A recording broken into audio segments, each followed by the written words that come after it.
आओ पार्थ, मैं तुम्हें युद्ध भूमि के मध्य ले चलता हूं।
यदा यदा हि धर्मस्य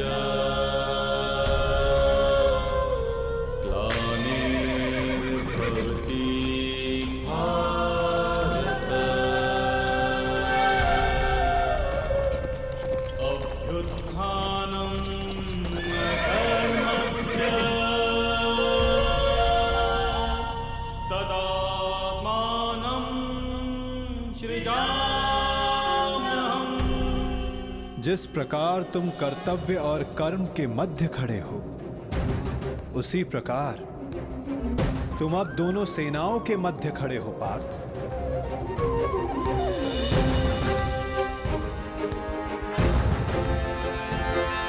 करो, क्या निरीक्षण करना चाहते हो?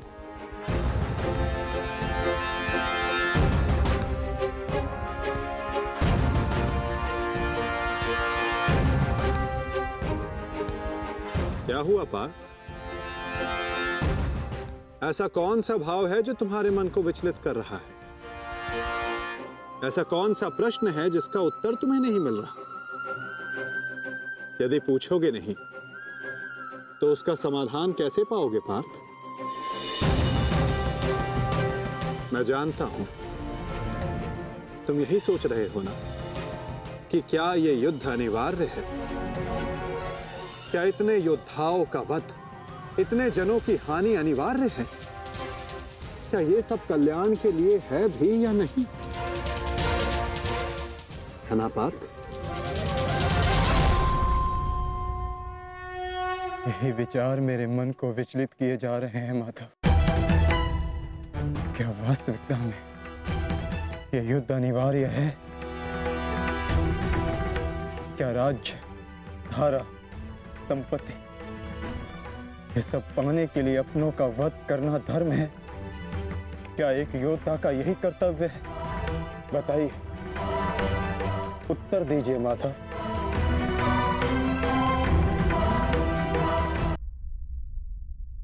उत्तर तुम्हें अवश्य मिलेगा पार्थ कि इस युद्ध में धर्म की ओर कौन है और अधर्म की ओर कौन। मैं तुम्हें अवश्य दिखाऊंगा।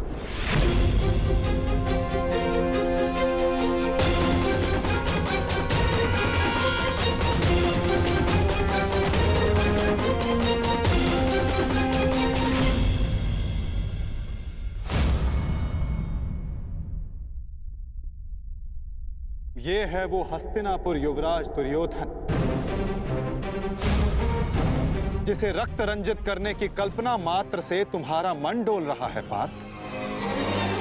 ये वही युवराज दुर्योधन है जिसकी कुदृष्टि सदा तुम्हारे परिवार पर डोलती आई है पार्थ। स्मरण है पार्थ? ये वही है जिसने पांचाली को भरी सभा में वैश्या सिद्ध करके अपनी जंघा पर बैठने का निमंत्रण दिया था।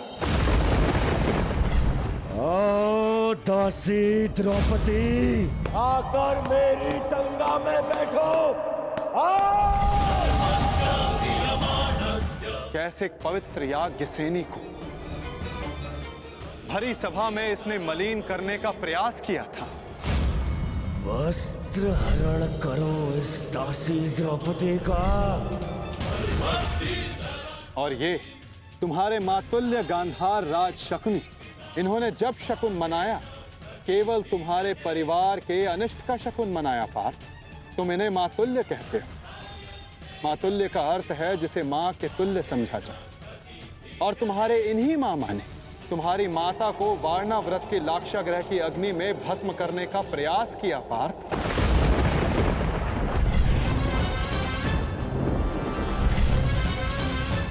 और वो जो ऊंची दृष्टि करके खड़ा मध्यांध दुशासन, स्मरण करो पार्थ, कैसे वो द्रौपदी को उसके केशों से खींचकर भरी सभा में लाया था।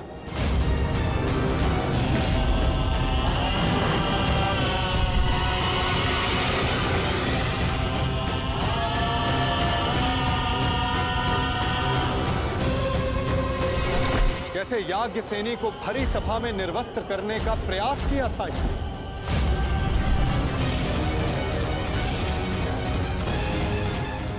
क्या तुम ये सब भूल रहे हो पार्थ? ये है महामहिम भीष्म, द्रोणाचार्य, अश्वत्थामा। जब ये अधर्म हो रहा था तो ये सब मौन रहे। ये वो अत्याचार, वो अधर्म मौन रहकर देखते रहे।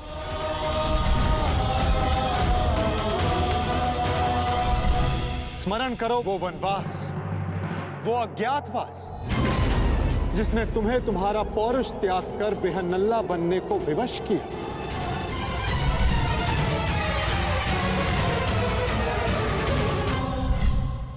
स्मरण करो उन प्रतिज्ञाओं को जो तुम पांचों ने वनवास जाते समय ली थी। 13 वर्ष पश्चात हम फिर लौटेंगे और इस बार आज्ञा नहीं, हम अपना अधिकार लेंगे। मैं प्रतिज्ञा लेता हूं कि पांचाली के अपमान पर अट्टहास करने वाले इन 100 कौरवों को मैं अपने इन हाथों से यमलोक भेज दूंगा। ये मत समझना कि वन में हम विश्राम करेंगे दुर्योधन। हर पल प्रतिशोध की अग्नि में जलेंगे और जब लौटेंगे तो इतने बाण बरसेंगे, अंधकार छा जाएगा हस्तिनापुर के भविष्य पर, महायुद्ध होगा। जिस प्रतिशोध के लिए तुम सब ने 13 वर्ष तपस्या की, आज उस प्रतिशोध की अग्नि क्षीण हो गई है। जिन अस्त्रों को तुमने इस युद्ध के लिए सहेजा, क्या उन अस्त्रों को संधान करने का संकल्प तुम्हारा हृदय त्याग चुका है पार्थ? क्या अब तुम्हें यह युद्ध अनिवार्य प्रतीत नहीं होता पार्थ?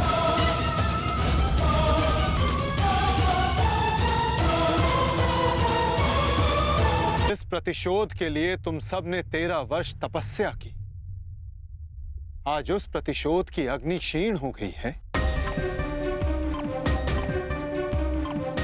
जिस न्याय के लिए तुमने इतने वर्षों प्रतीक्षा की, आज तुम्हारा मन उसके लिए व्याकुल नहीं। जिन अस्त्रों को तुमने इस युद्ध के लिए सहेजा, क्या उन अस्त्रों को संधान करने का संकल्प तुम्हारा हृदय त्याग चुका है पार्थ? क्या अब तुम्हें यह युद्ध अनिवार्य प्रतीत नहीं होता पार्थ?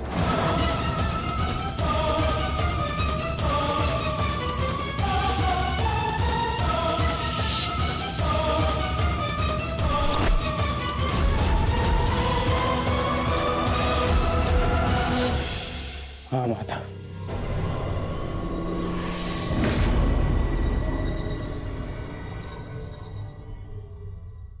ये युद्ध अनिवार्य है। तो फिर तुम व्याकुल क्यों हो पार्थ? कहीं तुम्हें यह स्मरण तो नहीं हुआ है कि कैसे महामहिम भीष्म ने तुम्हें प्रेम दिया, तुम सबको संरक्षणा दी, वन से वापस बुलाकर तुम्हें तुम्हारा अधिकार दिया कि कैसे आचार्य द्रोण ने तुम्हें सर्वश्रेष्ठ धनुधर बनाने के लिए एकलव्य को, कर्ण को धनुधर की विद्या से वंचित रखा और पाप का भार अपने सर पर लिया। तो क्या यह असत्य है माधव? क्या उन्होंने ये सब नहीं किया? क्या उनका वध करना धर्म है? मेरे पक्ष का क्या? वहां के निर्दोष भी इस युद्ध में मारे जाएंगे। ये नाश क्यों? तुम्हारा कार्य युद्ध करना है पार्थ, धर्म अधर्म की तुलना करना नहीं।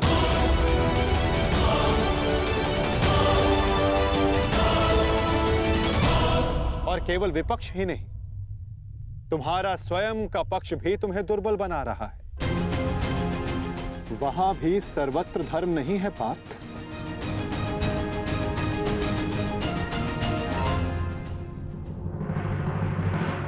आओ, मैं तुम्हें अपना पक्ष दिखाता हूं।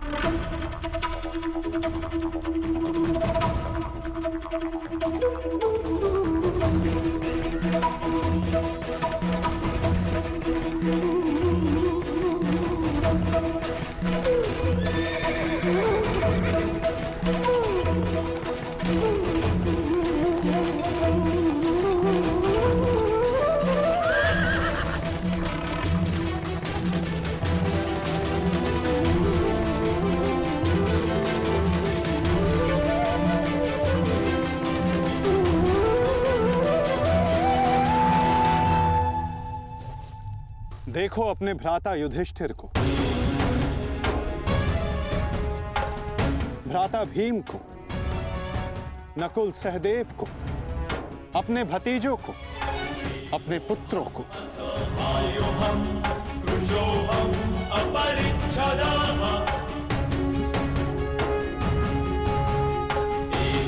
तुम्हें क्लेश है कि इनमें से ना जाने कौन कौन काल कलवित होगा।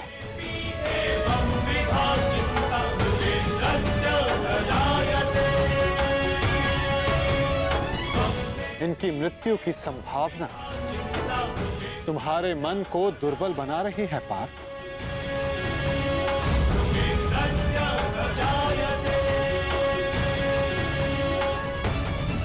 परंतु पार्थ, क्या ये वास्तविकता में धर्म के पक्षधर हैं? तुम्हें प्रतीत होता है कि ये सब निरपराध मारे जाएंगे। तो बताओ, कौन है जो अपराधी नहीं, जो दोषी नहीं? यदि युधिष्ठिर स्वयं का अधिकार राज्य पर मानते हैं, तो इसमें दुर्योधन का क्या दोष? क्या उनकी माता पहले गर्भवती नहीं हुई थी?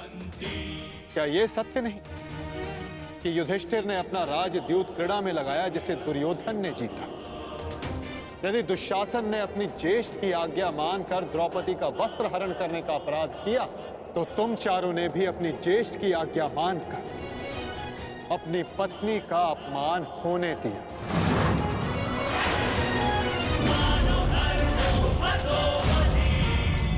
जिस कर्ण ने अपने कौशल से अपनी श्रेष्ठता सिद्ध की, उसे बार बार सूत पुत्र कहकर पुकारना क्या भीम का अपराध नहीं था? द्यूत क्रीड़ा के नियम जानते हुए भी युधिष्ठिर ने उसका प्रस्ताव स्वीकार किया। क्या यह युधिष्ठिर का अधर्म नहीं था? तो बताओ पार्थ, कहां धर्म है और कहां अधर्म? कौन दोषी है और कौन निर्दोष? बोलो पार्थ।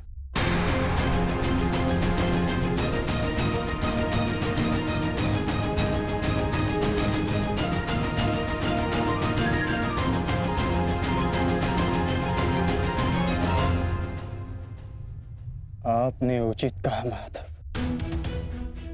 दोनों ही पक्षों में धर्म भी दिखता है और अधर्म भी। परंतु मैं क्या करूं? अपना कर्तव्य जानो पार्थ, चूंकि तुम अभी तक धर्म का स्वरूप नहीं जान पाए हो। उचित कहा आपने। मेरा अंग अंग कांप रहा है, मत मंद हो गई है, कांधे हाथ से बार बार सरक रहा है। मैं इस महाविनाश का पूर्व अनुमान करके चिंतित हो गया। कोई अपमान इतना बड़ा नहीं,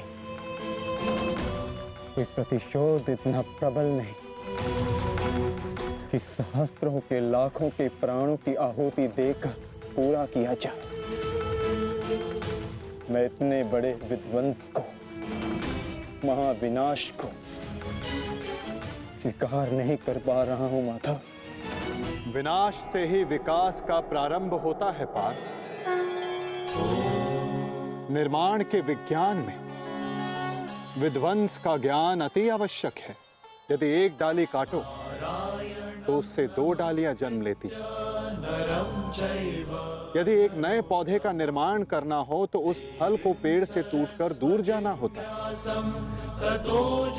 जिस भारत के विध्वंस से तुम आज व्याकुल हो, कल वही नए भारत का सृजन करेगा पार्थ। यदि नया घर बनाना हो तो पुराने घर को तोड़ना होता है।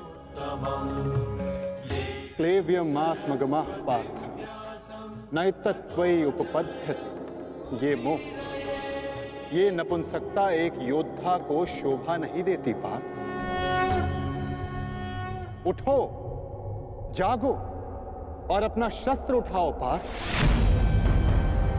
तब तक संघर्ष करते रहो जब तक तुम्हें तुम्हारा लक्ष्य न मिल जाए।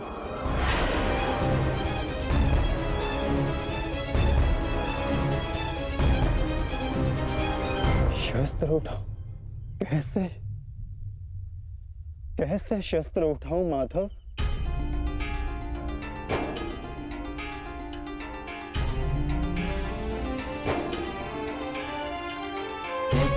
धर्मं च लोभं च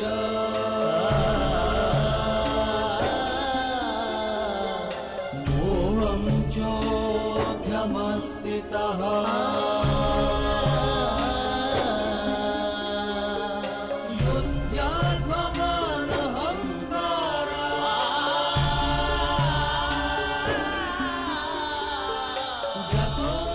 जिनकी सेवा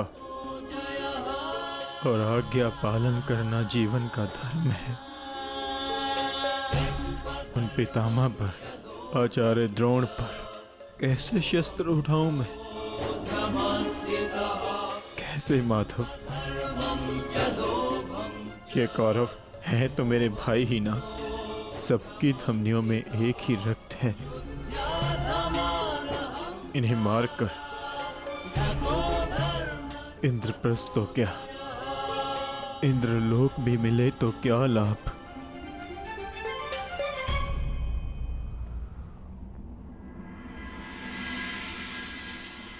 मनुष्य पौरुष करता है ताकि उसका भविष्य बन सके, कर्म करता है ताकि उसकी संतान सुखी रह सके। ऐसे शौर्य का क्या लाभ जिससे उसका भविष्य नष्ट हो जाए, उसकी संतान कलवित हो जाए। इन लाखों सैनिकों को देखिए माता, इनमें से कितने सुरक्षित अपने घरों को लौटेंगे, कितनों की पत्नियां सुहाग का चिन्ह धारण करेंगी, कितने बालक अनाथ होंगे।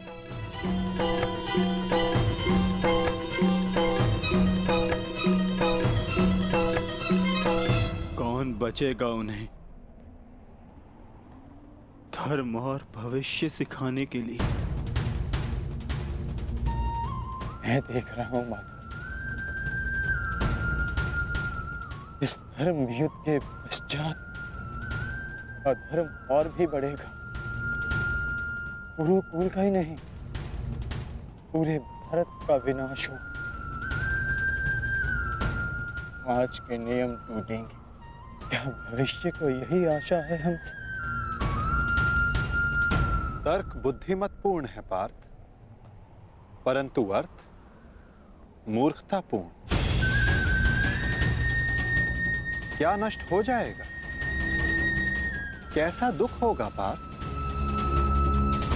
यदि वृक्ष के कुछ पत्ते झड़ जाएं, तो वो दुख का कारण नहीं होते पार्थ। पत्तों के जन्म का तात्पर्य वृक्ष को जीवन देना होता है, स्वयं का जीवन जीना नहीं। ठीक उसी प्रकार मनुष्य का जीवन और मरण, उसका केवल एक ही लक्ष्य होता है पार्थ, समाज में सुख, समाज में धर्म स्थापना। और आज ये समाज तुमसे यही युद्ध मांग रहा है, युद्ध मांग रहा है, युद्ध मांग रहा है, युद्ध मांग रहा है। मैं कह चुका हूं कि विनाश से उद्भाव प्रारंभ होता है। आज समाज में भेदभाव, लोभ, लालच विष बनकर व्याप्त हो रहा है। जो धर्म वर्षों पहले वेदों ने स्थापित किया था, वो आज केवल एक शब्द बनकर रह गया है पार्थ। धर्म का मर्म लुप्त हो गया। तुम्हारे समक्ष कर्ण का उदाहरण है पार्थ, जो वर्ण व्यवस्था कर्म पर आधारित थी, आज उस पर जन्म हावी हो गया है पार्थ। सहस्त्रों का कौशल, उनकी प्रतिभाएं दबाई जा रही हैं पार्थ। समाज नया परिवर्तन मांग रहा है, नई परंपराएं मांग रहा है, और वो सब संभव होगा इस युद्ध से, इस युद्ध से, इस युद्ध से।